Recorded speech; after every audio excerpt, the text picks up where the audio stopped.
Hello guys, welcome back to the channel. Today we have on the table a Sapphire 7900 XT. Customers attempted to fit a water block to this and the card's no longer working. So we're going to strip this down and see if we can fix this or at least diagnose it. We have no schematics for this. We've never worked on one of these, so this will be a first for us. And we'll work on this together and see what we can find.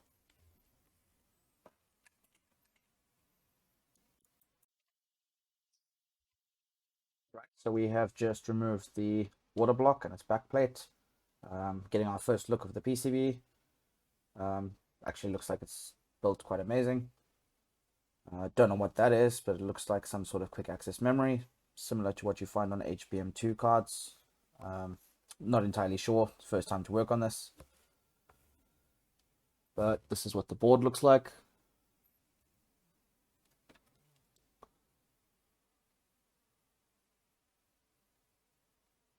And we're going to take some measurements now and see if we can find any problems.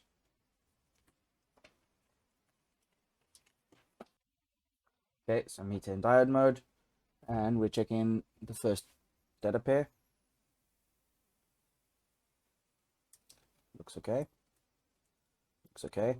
The number on the screen is not really relevant. All we want is them for them to all be the same.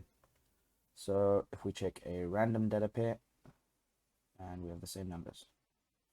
So we're happy with that. That's perfectly fine. Okay, then we're going to switch it over to beep mode. So if I touch ground, we have a beep. And we're going to check for a short. So starting on the 12 volt, we have 3 of them. And we have no shorts there. Checking the slot, 12 volts. Checking 3.3 volts. Actually, because I can see a fuse, I'm going to check the top of this fuse as well. That's 12 volts. And everything there is looking good. Okay, so we're going to check full resistances now. So back to the 12 volt rail. Kilo ohms and rising, which is perfect. Perfect. That's perfect.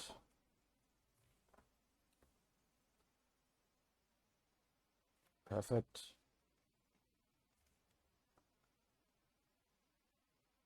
And we'll assume that's perfect. Okay, again, I don't know what this rail is supposed to be, but we're looking for shorts, so anything abnormally low, we'll assume that's normal. They should follow typical cards, so we should have something like 1.8 volts. Assume that's normal. PEX, 120 ohms. I don't know what that is. That reading is abnormal to me, so maybe it's something specific to this card.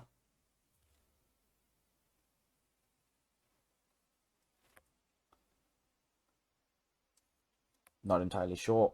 That's similar to memory readings. It might be VDDCI. Hard to say.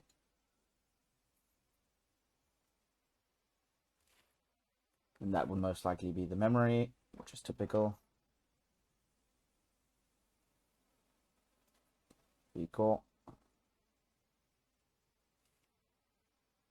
Wow. So the layout's completely different to anything else we've ever worked on. So it's safe to assume that this would be 5 volts then. And anyway, nothing's in 0 ohm short, so it should be safe to plug in, and we'll see what voltages belong on all these inductors and see what we have. So we have to make sure the core doesn't overheat while we're doing this. So we'll probably put a block on it to be safe.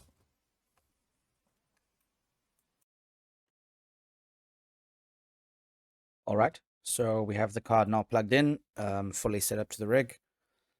And we're going to power it on for the first time now and maybe take some voltage measurements, depending on what the card does right now. Since it's the first time to be powered up, we don't know if it's going to work. We'll find out together. Okay, and powering on the card.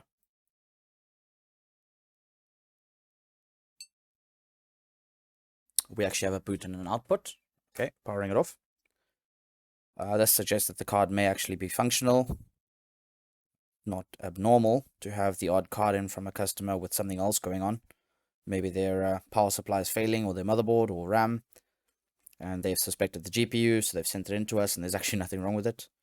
Given that we have a boot, we need to take it all the way to the desktop and see if it actually installs its drivers and it's stable. If not, we'll try run a memory test and see if we can find any other problems.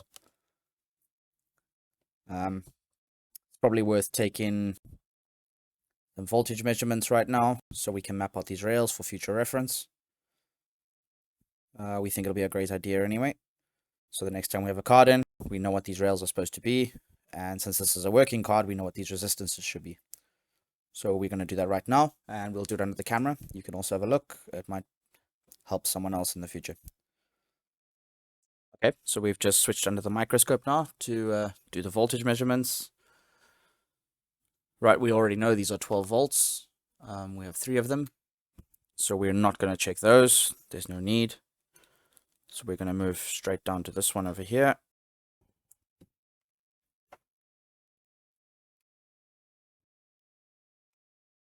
And we're going to see what this voltage is. Okay. So given that's our power for this, we're going to check the opposite side because it should be more stable. Powering on. And we have 5 volts as expected. So we're just going to mark this down. 5 volts. And then this should be memory. Oh, sorry, moving this over so you can see. This is our lowermost inductor on the card.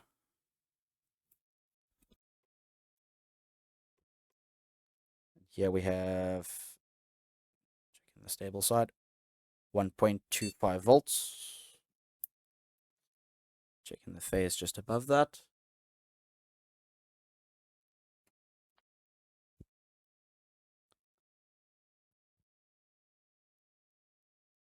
And we have nothing. That's a bit strange. Okay.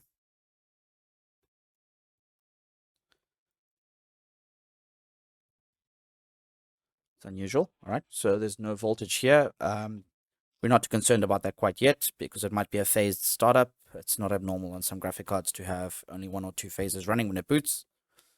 We'll have to try and figure out which one that is so we can get a voltage reading for this. Okay, and then we're up here.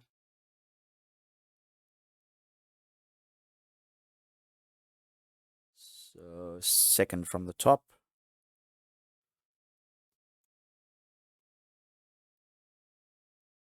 Here we have 0.7 volts. This is memory again, right on the top. Just to confirm. 1.25, yep, correct. So that's memory. As expected. Okay, switching over to the other side of the card.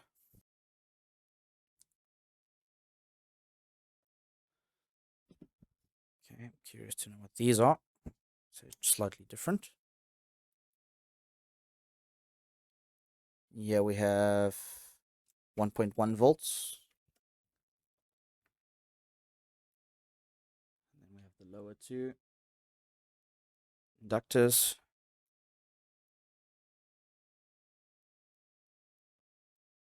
These are both connected together. And we have 0.85 volts. All right. So starting with the lowermost one over here. Okay. Here we have 0.75 volts. Moving up to the next one.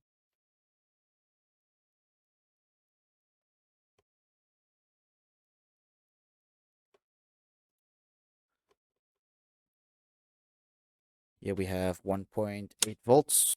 And finally, we have the one right at the top.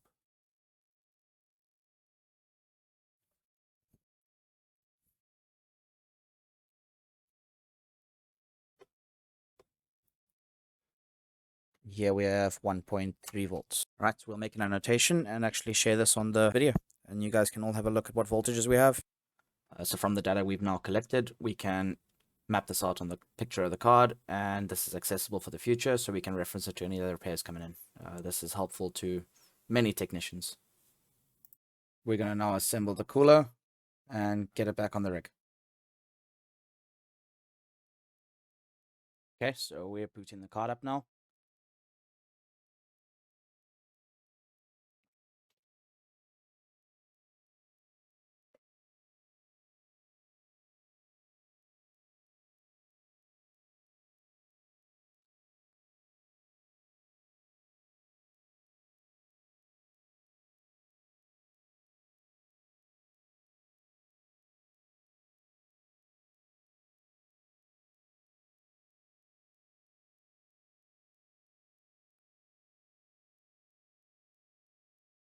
We can already tell that the drivers have been installed correctly. So we're going to run GPU Z so we can confirm all the details.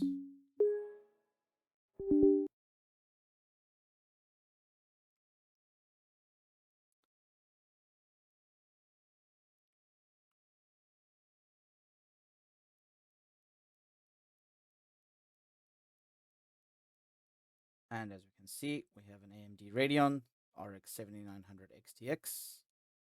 This is a GDDR6 card using Hynix, and it's using 24 gigabytes of memory. Clock speeds, and everything is looking good. We need to now hook up a water pump to the card, and we'll get this under some heavier testing and make sure the card's running stable and steady. All right, we have our card now hooked up to the water pump, and it's currently running a test. It's only been on for, as you can see, 3 minutes. I just want to point out that the rig it's running on, which is our repair rig, is a very low-end machine. It's an old AM3 board, and it is no way capable of pushing this card to the maximum. So this is only a performance test, since the card doesn't seem to have any other problems. We need to move it to our bigger gaming rig, or a high-end gaming rig, I should say, and it'll go for a better test on there. But we're just going to use this to end the video. Thank you very much for watching.